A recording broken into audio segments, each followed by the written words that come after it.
ಕೂಡಲೇ ಬೆಳೆ ಪರಿಹಾರ ನೀಡಿ ನದಿ ತೀರದ ಜನರ ಸಹಾಯಕ್ಕೆ ಮುಂದಾಗಬೇಕು. ಮಂಜುನಾಥ ನಾಯಕೋಡಿ. ಹೌದು ವೀಕ್ಷಕರೇ, ಕಲಬುರಗಿ ಜಿಲ್ಲೆಯ ಅಫಜಲ್ಪುರ ತಾಲೂಕಿನಲ್ಲಿ ಮಹಾರಾಷ್ಟ್ರದಿಂದ ಭೀಮಾ ನದಿಗೆ ಅಪಾರ ಮಟ್ಟದ ನೀರು ಬಂದಿದ್ದು ಹಾಗೂ ಅತಿಯಾದ ಮಳೆಯಿಂದ ತಾಲೂಕಿನಲ್ಲಿ ರೈತರ ಬೆಳೆಗಳು ಸಂಪೂರ್ಣವಾಗಿ ನಾಶವಾಗಿದ್ದು ಕೂಡಲೇ ರಾಜ್ಯ ಸರ್ಕಾರ ಪರಿಹಾರಕ್ಕೆ ಮುಂದಾಗಬೇಕು. ನದಿ ತೀರದ ಬಡ ಜನರ ಮನೆಗಳು ಮುಳುಗಡೆಯಾಗಿದ್ದು ಕೂಡಲೇ ಸ್ಥಳಾಂತರಿಸಿ ನೂತನ ಮನೆಗಳನ್ನು ನಿರ್ಮಿಸಬೇಕು. ರೈತರ ಜಮೀನುಗಳನ್ನು ಸರಿಯಾಗಿ ಸರ್ವೆ ಮಾಡಬೇಕು. ಬಡ ರೈತರ ನೆರವಿಗೆ ಜನಪ್ರತಿನಿಧಿಗಳು ರಾಜ್ಯ ಸರ್ಕಾರ ಮುಂದಾಗಬೇಕು ಎಂದು ಕರ್ನಾಟಕ ರಾಜ್ಯ ರೈತ ಸಂಘದ ಅಫಜಲ್ಪುರ ತಾಲೂಕು ಅಧ್ಯಕ್ಷರಾದ ಮಂಜುನಾಥ ನಾಯಕೋಡಿರವರು ಸರ್ಕಾರಕ್ಕೆ ಆಗ್ರಹಿಸಿದ್ದಾರೆ.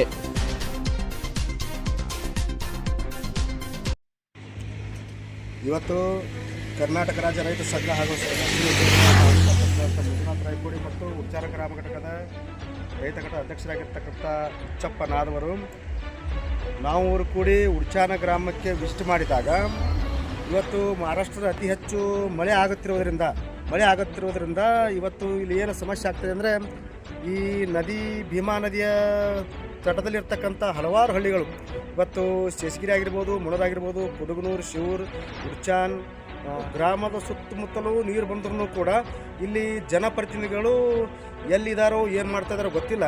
ಇವತ್ತು ನಾವು ನೋಡ್ತಾ ಇದ್ದೀವಿ, ಈ ಭಾಗದಲ್ಲಿ ಅತಿ ಹೆಚ್ಚು ಮಳೆ ಆಗಿದ್ದರಿಂದ ಎಲ್ಲ ಬೆಳೆಗಳು ನಾಶ ಆಗಿ ಇವತ್ತು ಆ ಪರಿಹಾರದ ಬಗ್ಗೆ ಶಾಸಕರು ಎಲ್ಲಿಯೂ ಕೂಡ ಒಂದೇ ಒಂದು ಮಾತನ್ನು ಕೂಡ ಎತ್ತ ಇರ್ತಕ್ಕಂಥದ್ದು ಈ ಅಫಜಲ್ಪುರ ತಾಲೂಕಿನ ಒಂದು ಅಫಜಲ್ಪುರ ತಾಲೂಕಿನ ಅವನತಿ ಅಂತ ಹೇಳ್ಬೋದು. ಯಾಕಂದರೆ ಸಿದ್ದರಾಮಯ್ಯ ಸಾಹೇಬರು ಚಿತ್ತಾಪುರಕ್ಕೆ ಹೋಗಿ ವಿಸಿಟ್ ಮಾಡಿದಾಗ ಈ ನಮ್ಮ ತಾಲೂಕಿನ ಶಾಸಕರಲ್ಲಿ ಅಫಜಲ್ಪುರ ಅತಿ ಹೆಚ್ಚು ಬೆಳೆ ನಾಶ ಆಗಿದ್ದು ಅಫಜಲ್ಪುರ ತಾಲೂಕಿನಲ್ಲಿ. ಆಗದಲ್ಲಿ ಸಮೀಕ್ಷೆಯನ್ನು ಮಾಡ್ತಾ ಇಲ್ಲ. ಈ ಭಾಗದಲ್ಲಿ ಸಮೀಕ್ಷೆ ಎಲ್ಲಿ ಮಾಡ್ತಾ ಇದ್ರೆ ಏನು ಗೊತ್ತಿಲ್ಲ. ಇವತ್ತು ಈ ಭಾಗದಲ್ಲಿ ನೀವು ಅರ್ಥ ಮಾಡ್ಕೋಬೇಕು. ಶಾಸಕರಲ್ಲಿ ಒಂದು ಮನವಿಯನ್ನು ಮಾಡ್ಕೊಳ್ತಾ ಇದ್ದೀನಿ.